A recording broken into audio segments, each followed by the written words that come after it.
My mom texted me the night before my housewarming. We'll skip it. Your sister just moved too. No call, no apology, just pixels on a bright screen cutting through the dark. So I smiled, blew out the candles I'd set for them, and locked the door to a dinner that would go on without them. A week later, while the cameras rolled through my new villa on HGTV, the same phone wouldn't stop buzzing missed calls stacked like tides. And trust me, that broadcast was only the first wave. Before I tell you what came next, tell me, have you ever been quietly erased by your own family? When I was 8, Christmas morning always started with the sound of my mother's heels on tile and the smell of cinnamon rolls. Chloe, my younger sister, would already be sitting by the tree ribbons tangled in her hair, smiling like the sun itself had chosen her first. "Open your sweetheart," Mom would say, handing Chloe a big box wrapped in gold paper.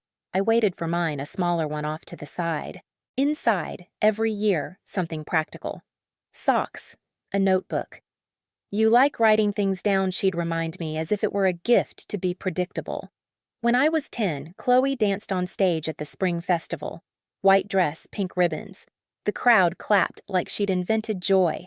Dad lifted her into the air and said, "That's my girl." A week later, I came home with a blue ribbon from the district science fair, a solar car I built from scrap wood and foil. I remember holding it out to him, waiting for the same light in his eyes. "That's nice," he said. "Just don't stay up so late next time." Then he turned back to the TV. By 12, I'd learned silence was safer. When Chloe joined cheerleading, there were balloons, dinners, new shoes for her season. When I passed the entrance exam for the state engineering program, Mom just said, "Remember to help Chloe with her English project later." It was never cruelty, just absence, a steady forgetting that built like dust on a shelf. I found my place in the old shed behind our house where the smell of cedar and rust filled the air. I'd sit on the floor, sanding old boards smooth until my arms ached. One summer afternoon, I built a small table, uneven legs, rough edges, but it stood. I ran my hand across the wood and thought, this is mine. It was the first thing in my life no one could take credit for. That table followed me through every move after. When I left for college on a scholarship, I left behind the family photos on the wall but took that table. I refinished it, carried its weight up 3 flights of stairs into my dorm. It became my desk, then my drafting surface, then the first prototype of every design I'd ever make. Mom liked to say Chloe was the heart of the family. Maybe she was, but I was the structure, the beams no one noticed until they cracked. That was the year I stopped asking for recognition and started building it instead. The message came on a Thursday afternoon while I was finalizing delivery notes for the villa. The sea outside was restless sky split between silver and blue. My phone buzzed once, just a small vibration against the stone counter. "We'll skip your housewarming. Your sister just moved too." No greeting, no question mark, just that. For a long second I stared at the text. The reflection of the words shimmered across the window glass. My thumb hovered above the keyboard, then settled on 2 words. "That's okay." I pressed send, then set the phone face down. The kitchen was silent, except for the sound of the ocean. I could smell cedar oil and paint remnants of everything I'd built alone. Across the room, the long dining table I'd designed for the evening caught the late light, its polished surface stretching toward the sea. 15 chairs, equal distance apart, no head seat. Somewhere deep inside, something shifted. Not the kind of pain that asks for pity, the kind that decides it's finished waiting. I walked to the window, fingers tracing the cold glass. My reflection stood overlaid against the horizon, small but steady. I wasn't angry. I was awake. I turned off my phone, completely slid it into a drawer beside a folder labeled Guest List. Then I opened my notebook, the one with the leather cover I'd carried since college, and drew a line down the center of a blank page. On one side, I wrote those who always had a seat. On the other, those who never did. The list filled faster than I expected: cousins forgotten at holidays, friends who'd eaten alone at family events, my grandmother who was told she'd talk too much at dinner. I underlined each name slowly, the pen pressing grooves into the paper. When I was done, I looked toward the ocean again. The horizon glowed faintly gold, a thin line between day and night. I closed the notebook. This time, I wasn't waiting to be invited. I was setting the table myself. That night, I didn't sleep. I stayed in the great room with the windows open, the wind from the Pacific pushing through the cedar beams. Every sound waves, hinges, the creak of wood felt like instructions. If my family could erase me with a text, I would rewrite the space itself. Not to prove I mattered, but to build what they never did, inclusion. I began with the plan. At 2 a.m., I rolled out tracing paper across the dining table and drew the blueprint of a single night. Lines, angles, light sources mapped like an architectural project. At the top, I wrote in pencil, "Everyone has a seat." By dawn, the page was covered in notes, guest names, measurements, lighting, temperature, table placement. I marked where each chair would go, ensuring no one's back faced the ocean. Equal sightlines, equal light. I drew the path of the evening like a floor plan for belonging. The next morning, I opened my laptop and sent messages. Short, direct. "Dinner this Saturday. My place by the coast. Come hungry." Then I began calling people from the list. Rachel, my college friend, who never had anyone waiting at the airport.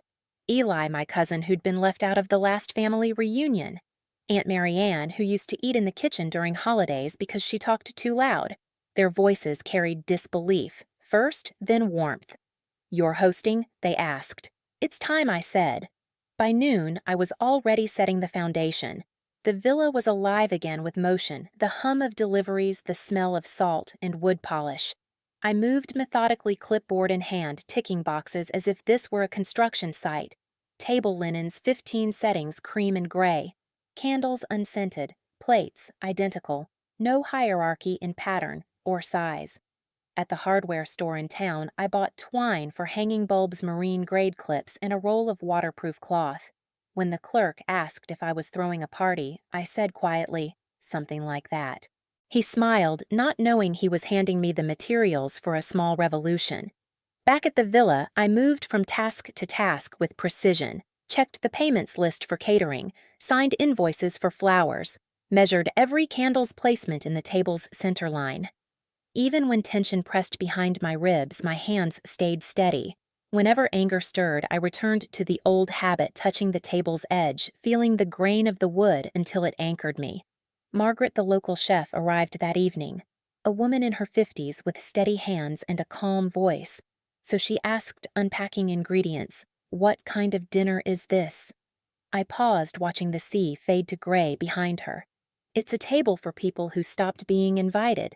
She smiled faintly, like she understood something deeper than I'd said aloud. The next 2 days moved like choreography, lights strung low enough for warmth, wildflowers gathered from the cliffs. A faint mix of eucalyptus and lavender drifted through the hall. I left handwritten cards at every place, setting each one simple, "You belong here." On Friday evening, as I checked the glass panels for wind leaks, the HGTV crew arrived earlier than planned. They'd filmed the villa months ago, and the producer had texted that they wanted one last B-roll of the finished space.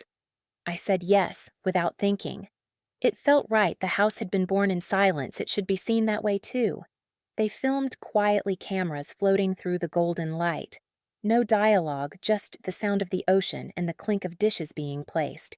I kept working while they filmed, tightening fixtures, adjusting chairs, brushing dust from the stone countertop. One of the cameramen whispered, "You move like you built it." I didn't answer. He wasn't wrong. By midnight, everything was ready. The great room glowed in soft amber light. The oak table stretched parallel to the sea linen smooth cutlery, gleaming candles unlit. I stood at one end, the air cold against my skin. For a moment, I saw it as they would a space made equal. No head seat, no small talk that stings, no comparisons, just chairs waiting. I walked the perimeter of the table, my fingers brushing each one. 15 touches, small, deliberate. It was the same rhythm I used when inspecting beams for strength. Tap, press, move on. The sound of my own breath echoed against the glass. When I reached the final chair, I stopped. Outside, the waves hit the cliffs harder, as if rehearsing the soundtrack for what was coming. I checked my list one last time. Guests confirmed, deliveries settled, payments logged, every detail balanced, every task complete. The next evening, the first headlights wound up the hill. Through the glass, I saw silhouettes stepping out of cars, Rachel's children running toward the door, Aunt Marianne clutching a pie wrapped in a towel. Their laughter carried over the sound of the sea. Inside, I lit the candles one by one. The flames swayed gently, reflecting in the glass wall until it looked as if the whole horizon were alive with light. The table waited wide and even. The scent of thyme and roasted salmon filled the air. When the last guest arrived, I closed the door behind them. The hum of conversation rose soft, hesitant, then sure. I took my seat halfway down the table, not at the end. No toasts, no speeches. Just the slow rhythm of forks against plates and the warmth of voices that once had nowhere to go. From the terrace, the sea was black and endless. Inside the villa pulsed with quiet life. For the first time, it felt complete, not because my family was missing, but because every chair was finally full. The HGTV episode aired the following week. I hadn't planned to watch it. But that evening, the villa was full again. Rachel, Eli, Aunt Marianne, even Grandma. Someone projected the show onto a white sheet along the terrace, the sea whispering below. The opening shot panned over the cliff, the camera rising toward the house. My house. Light spilling through the glass like gold water. The narrator spoke over the waves. When designer Beverly Hart built her oceanfront villa, she wanted to create a space where everyone had a seat at the same table. I heard my own voice recorded months earlier. Calm, detached fairness isn't decorative. It's structural. For a moment, no one spoke. The only sound was the wind brushing against the railing. Then, Rachel exhaled a sound between pride and disbelief. You said that she whispered. You actually said that? I smiled faintly, my eyes still on the screen. I did. The episode moved between drone shots and close-ups, my hands aligning silverware sunlight cutting through the cedar beams, Margaret stirring chowder. Then the table. The long oak surface stretching toward the horizon, candles flickering like small steady heartbeats. When the credits rolled, applause filled the terrace. I leaned back, breathing in the salt air, thinking it was finally over. That's when my phone began to vibrate. Once, then again, then nonstop. The screen lit up over and over, Mom, Dad, Chloe. I let it ring, Rachel noticed. Are you going to pick up? She asked. No, I said quietly. Not yet. By morning, there were more than 30 missed calls followed by texts. We saw the show. Why didn't you tell us everyone's talking about it? Then, you embarrassed us. And finally, call me back. I didn't. I opened my notebook instead, checked off the last box on the list, dinner completed. The table stood empty now, but the candles still smelled faintly of salt and citrus. At noon, Grandma called. They'll try to rewrite it, she warned softly. They'll say they were misunderstood. I know. Then don't argue, she said. Just let the truth sit in the open. It's stronger there. An hour later, my phone buzzed again. Mom. I answered this time, placed it on speaker, the sound filling the same kitchen they'd ignored for years. Grandma sat beside me, tea in her hand. Beverly. Mom, began her tone, falsely gentle. We watched your episode. I think there's been a huge misunderstanding. About what I asked. They made it sound like we excluded you. That isn't true. Your sister was moving that weekend. You know how busy things get. I looked at the sea through the glass wall, its surface flickering with light. You excluded me in your own words, Mom. I still have the text. Silence. Then the familiar shift, the defensive lilt, the practiced rationality. You're overreacting again. We've always supported you. We just didn't think you'd want to make a spectacle of a housewarming. You've always been so... private. Grandma's voice cut in steady, measured. Judy, stop. I've watched you do this since she was a child. Always turning the light away from her. Mother, this isn't the time, it's the only time, Grandma said. Every Christmas, every birthday, you built the whole house around Chloe's comfort. You told yourself it was fairness. It wasn't. It was favoritism. Mom's breath hitched. That's not true. It is, Grandma said quietly. And now the whole town has seen it for what it is. The line went silent. I could hear my father in the background muttering something about drama and attention. I didn't respond. I didn't need to. The weight of silence was finally theirs to hold. When the call ended, Grandma looked at me over her teacup. "You didn't need to win," she said.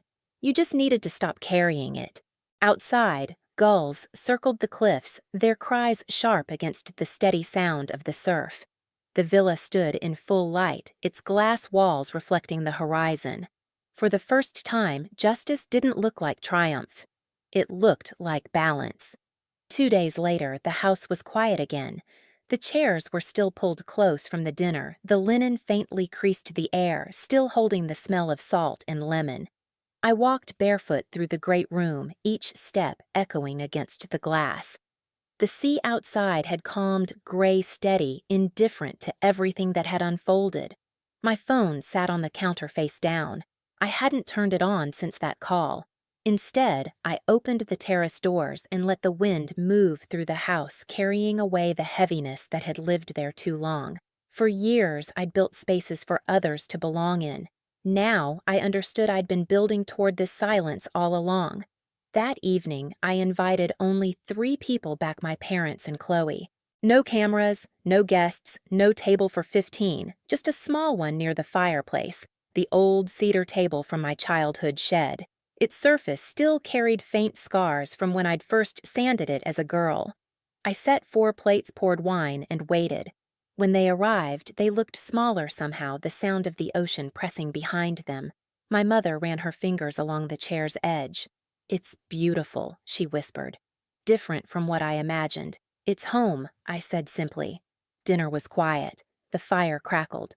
My father complimented the food. Chloe stared at the table, her voice finally soft. "I didn't know," she said, "that it hurt that much." I nodded.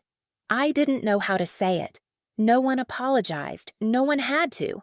The silence between us wasn't war anymore. It was space.